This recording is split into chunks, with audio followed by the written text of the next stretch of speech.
Un gigantesco barco portacontenedores de origen estadounidense recibió el impacto de un misil disparado por terroristas hutíes desde Yemen. La represalia estadounidense fue inmediata. Los rebeldes hutíes con base en Yemen dispararon un misil antibuques contra el buque estadounidense que transportaba productos siderúrgicos. El mando central de Estados Unidos dijo que no hubo heridos y que los daños a la carga fueron mínimos, mientras que los rebeldes han reivindicado el ataque. El carguero parecía dirigirse al Mar Rojo, pero se detuvo bruscamente y dio media vuelta tras el impacto del misil, sumándose así a los cerca de 15 buques que han detenido o han cambiado de rumbo para evitar la región desde los ataques de Estados Unidos y Reino Unido a Yemen la semana pasada. Ataques que Rishi Sunak defendió el lunes como una acción tomada en defensa propia. Mientras que Irán calificó los ataques de escalada, las fuerzas hutíes respaldadas por Irán comenzaron a atacar barcos en el Mar Rojo a finales de noviembre, cuando secuestraron un buque comercial. Inicialmente dijeron que solo atacarían barcos pertenecientes a Israel o que se dirigieran a ese país en protesta por la guerra en Gaza. Así están las cosas en el mar. Pero por lo pronto el tema no queda ahí. Hay muchas cosas que han ocurrido en el correr de las últimas horas, incluyendo precisamente lo que ha tomado Estados Unidos como básicamente estandarte. Aviones de combate estadounidenses despegando uno tras otro. Se trata de un golpe militar contra los rebeldes hutíes de Yemen en represalia por sus ataques contra embarcaciones en el Mar Rojo. La misión, liderada por Estados Unidos y Reino Unido, fue calificada por 10 países como un acto de defensa colectiva. Según fuentes estadounidenses, los ataques se dirigieron contra más de una docena de lugares, incluidos centros de mando y depósitos de municiones del grupo hutí. Estas imágenes sin verificar, difundidas por la televisión hutí, muestran supuestamente explosiones y sus consecuencias en lugares no identificados. Antes de los ataques, el líder supremo de los hutíes lanzó esta advertencia: la respuesta a cualquier ataque estadounidense no será solo como la operación que se llevó a cabo recientemente, con más de 24 drones y varios misiles, sino que será mucho mayor. La gran interrogante ahora es cómo reaccionarán los líderes hutíes e Irán, que apoya a ese grupo rebelde, ante esta demostración de fuerza internacional. Y lo que estos ataques significan para la guerra en Gaza, un conflicto que Estados Unidos y otros países intentan contener desde hace semanas.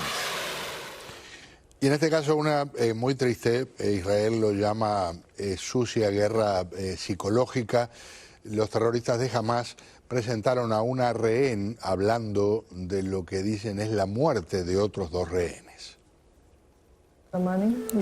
Este es el vídeo que Hamás ha publicado y en el que Noa Argamani, de 26 años, una de las secuestradas, anuncia la muerte de 2 de los rehenes con los que compartía cautiverio, Yossi e Itai.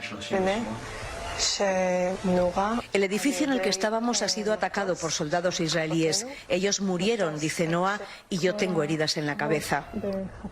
Hay todavía más de 130 rehenes en manos de Hamás, secuestrados en Gaza, pero no se sabe cuántos de ellos siguen con vida. Ha habido más víctimas israelíes, ha sido en un atentado en el que ha muerto una mujer de 70 años y hay 17 heridos, algunos de ellos en estado grave. Ha ocurrido al norte de Tel Aviv en un ataque contra transeúntes a los que 2 palestinos han apuñalado y atropellado con vehículos. Los 2 atacantes son residentes en Cisjordania y entraron ilegalmente, dice la policía. En Gaza, entre tanto, continúa la rutina trágica de una guerra, un conflicto que se extiende al Mar Rojo, donde los rebeldes hutíes han atacado un buque comercial estadounidense y dicen que seguirán con sus ataques mientras Israel no pare la guerra. De esto y de lo que está pasando en esta Ucrania, donde la guerra se muestra empantanada, vamos a conversar con nuestro invitado, el profesor de Relaciones Internacionales de la Universidad Internacional de Florida, Eric de la Fuente. Caballero, un gustazo, ¿cómo está?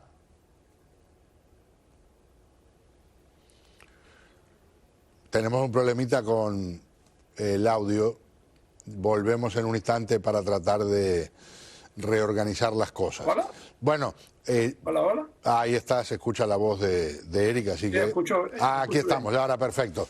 Gracias, Eric, discúlpanos, aquí estamos nuevamente. ¿Cómo estás, primero? Muy bien, muchas gracias por la invitación. No, encantado. Empezamos, si te parece, por lo que ha dado más noticias en estos días, que tiene que ver con la guerra en el Medio Oriente, que se va extendiendo. Y ya sabes que hay distintas teorías, ¿no? Esto se va a poner peor, esto va a ser horrible, no, va a haber un acuerdo. ¿Qué piensas? ¿Qué ves? Mira, primero, ya es una realidad que la guerra se ha expandido, ¿no? Finalmente este conflicto, como bien has cubierto antes, Hamás hace el acto terrorista en Israel, Israel responde y hoy en día ese conflicto continúa y se ha demostrado que como se predijo desde el principio, es difícil, ¿no? Porque inclusive en una zona pequeña con el poderío israelí, etcétera, es difícil y ese conflicto mismo sigue en su intensidad. Pero tenemos que, no solo en el norte, con Hezbollah, donde también los israelíes, de hecho, han hecho una operación especial, control especial en el sur del Líbano, aparte de todos los misiles que se han ido intercambiando y muertes en ambos lados. Pero, como ven, el Mar Rojo, la situación está muy complicada, porque los hutíes realmente, la entrada al Mar Rojo es tan estrecha que los hutíes tienen la habilidad de poder lanzar misiles, de usar drones, obviamente drones que le han dado los iraníes, tienen minas de mar y no solo han ido atacando diferentes buques, ahora después de los primeros bombardeos estadounidenses, británicos a puestos hutíes en Yemen, han respondido atacando un barco norteamericano.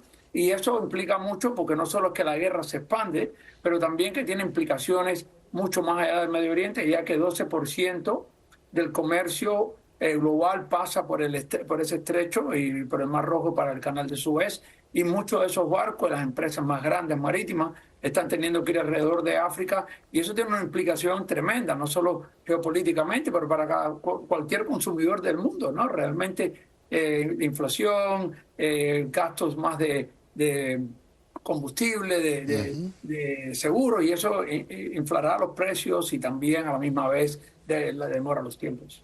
Ya que me causa mucha gracia que el régimen de Irán diga que no está interesado en que se amplíe la guerra y por otro lado está apoyando a todos los grupos terroristas de la región. Bueno, ellos no quieren una guerra directa con Israel, ¿no? Porque eso es lo que han tratado de evitar. Y lo hacen por medio de sus proxies, ¿no? Lo que ellos le dicen ese axis de resistencia, ¿no? Que involucra principalmente a los hutíes en Yemen, a Hezbollah, que era tradicionalmente en el sur del Líbano, y también en Siria, ¿no?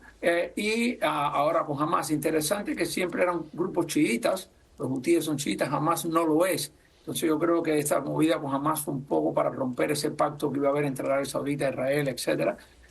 Pero los hutíes sí son chiitas, es una minoría dentro de los chiitas, ¿no, Saidi? Y realmente también hay un contexto aquí, que los hutíes hasta no hace mucho tan atrás no eran tan cercanos a Irán, pero han librado una guerra contra Arabia Saudita en Yemen. Eso ya es un poco más la política interna de Yemen, que no para entrar acá, pero una guerra. Y eso también, Irán ha aprovechado eso, pero sin duda hoy en día para acercar a los hutíes, porque le ofrecieron ayuda en esa guerra local, y hoy en día los hutíes le deben mucho a Irán en ese lado. Entonces, sin duda, Irán es el director de orquesta, aunque cada uno de estos grupos son diferentes, ¿no? Redondeo con lo que ves que está ocurriendo en Ucrania. Sí, en Ucrania, mira, lo que hemos visto es que por un lado hay una gran narrativa, que la contraofensiva ucraniana no funcionó, que es verdad, que Rusia tiene un poco de iniciativa en algunas partes del este, pero lo que no capta esa narrativa es que qué bueno que pusiste lo del avión, porque el avión grande que han tumbado no es algo menor, y eso a que básicamente los ucranianos en estos últimos meses, lo que no se ha hablado mucho, es que realmente han tomado control del Mar Negro. La flota de guerra más importante de Rusia han tenido que moverla de Sebastopol, el puerto principal, por lo cual Ucrania sin fuerzas navales han tomado control del Mar Negro en gran parte, y Ucrania realmente sin fuerza aérea, sin poderío aéreo, ha prevenido que Rusia controle los cielos ucranianos. Y eso que Ucrania todavía no tiene los F-16 o están llegando ahora, etcétera. Entonces, yo creo que la guerra está cruda, creo que es difícil para los ucranianos expulsar a los rusos, siempre te he dicho eso, por números, porque es difícil avanzar en una ofensiva, pero a la misma vez Rusia tampoco ha tenido grandes logros también, y parte de sus derrotas es esta parte, lo de la flota en el Mar Negro y este tipo de cosas, de que Ucrania pueda tumbar un tipo de avión así, que era un avión muy importante. Esto no es solo un avioncito, sino un avión muy importante en la Fuerza Aérea rusa, sin tener realmente una Fuerza Aérea importante. Es también significativo. Sin duda, sin duda. Eric, un abrazo, mil gracias por acompañarme. Muchas gracias, buenas noches, Pedro. Eric de la Fuente, profesor de Relaciones Internacionales de la Universidad Internacional de Florida. Vamos a un paréntesis más adelante. Los números son increíbles.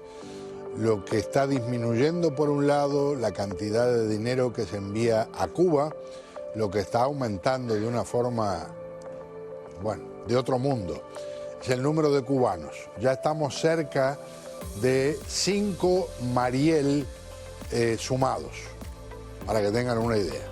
Ya vuelvo.